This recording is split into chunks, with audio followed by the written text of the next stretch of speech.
Hey gang, AV here. Welcome to my review of the Boss Fight Studios Vitruvian Hacks Series Z Zombie Fighter Lone Survivor from the Army Builder series. This was just a wave of basic figures that they come out with every so often.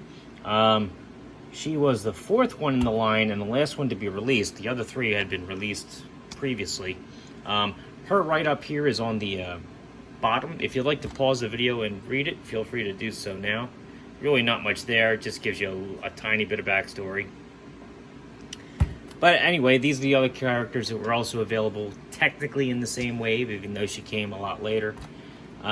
She is a blister carded figure, which is something we seldomly see from Boss Fight Studios. Usually they use their collector-friendly packaging for carded figures. But anyhow, here she is. Let's open her up and see how cool she actually is. As I mentioned, she's a blister carded figure, so we gotta rip her out of here. Old school style.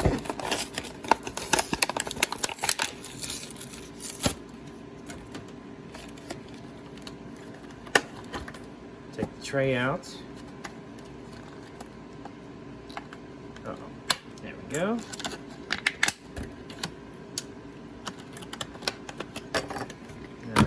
This stuff out of here. All right, right off the bat, we have a Boss Fight Studio figure stand. This is actually a generic Boss Fight Studio figure stand. All the other Series Z and zombie related figures actually have their own unique figure stands, but not this girl. She has two sets of hands, alternate hands. These are hinged up and down.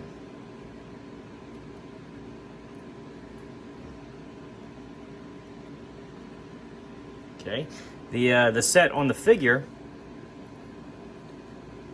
should be hinged. Oh no, these are up and down too. Wow. All right, so they just gave you two additional identical hands. That's a little silly. All right, usually they give you hands that bend in and out, as well as the ones that go up and down. Not this time. She came with two pairs of identical hands. So there's that. That's a first. She also has this machete, which I believe we also got in the Advent calendar last year. This can most likely fit just fine in her hand. Yep, sure does. Okay. And last but not least, she also has this coat, which you can remove.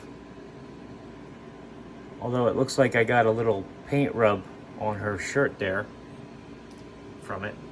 That's all right.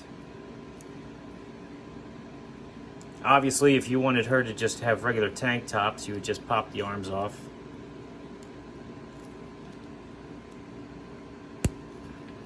And then swap out the arms for just regular flesh tone arms. Anyhow, let's have a look at figure's details. There's a unique head sculpt for her, I believe.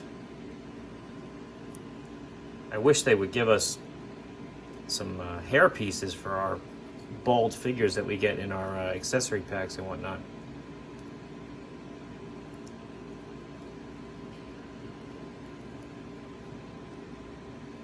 But apparently they aren't planning on doing that, which is a shame. Anyway,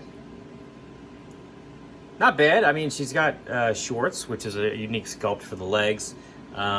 Painted on tank top. Actually molded tank top too, because there are ridges there in the fabric. So that's cool, that's unique. I don't think I've seen that yet in the line.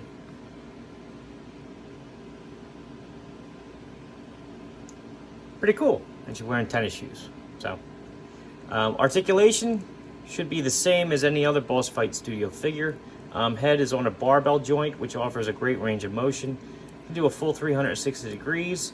She can look up slightly, down pretty well, tilt from side to side to get some expression out of her. Even a little forward back wiggle room, not much, but it's there. Arms can do a full 360 degrees. They can go up very high. There's nothing at the bicep. Elbows can flatten out, as well as bend 90 degrees. Full 360 degree rotation there. Wrists, full 360 degree rotation there. And as I mentioned earlier, they hinge up and down. Same as the alternate set of hands that she came with. Very surprised to see that. Usually they give you a different articulation. That's why they give you the extra set of hands. But anyway, not this time. She has the ab crunch here, diaphragm joint, which offers a great range of motion there. As part of the figure's construction, she also has a waist swivel, which is a different joint right there. Legs can go up about this high. Back hardly at all because of her badunkadunk. Can do the splits about like that. Double jointed knees. Kick her heel back about that far. Ankles can point her toes down about like that. Up about like that. And she has a rocker joint. So, excellent articulation, as expected with this figure. I do like the sculpt and the design of her. She's going to make a great civilian. Oh, I had a little paint chip come off there. I am a little bummed out that I got a little paint rub there on her chest, but what are you going to do? Let's do some size comparison now. So here she is next to a vintage G.I. Joe figure, Snake Eyes. As you can see, she's noticeably taller. That's because he's a 3 3/4 inch figure, whereas she's a standard 4 inch.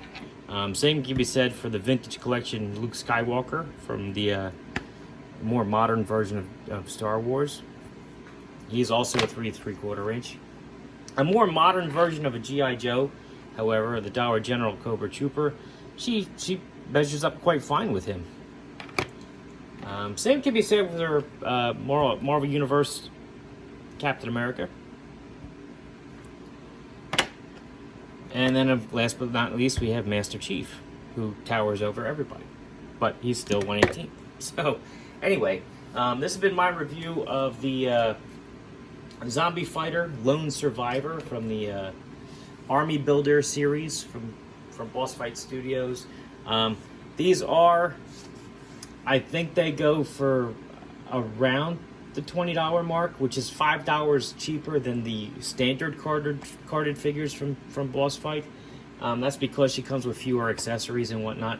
I still think she's a great pickup, especially if you need a good generic civilian female in the background of any of your displays or whatnot. So anyway, this has been my review of the Lone Survivor here, Zombie Fighter. If you like this video, check out my channel where you'll see a whole bunch of other 1/18 scale figures, vehicles, and accessories. Even a few comics here and there. If you like what you see there, then please subscribe. And as always, thanks for watching.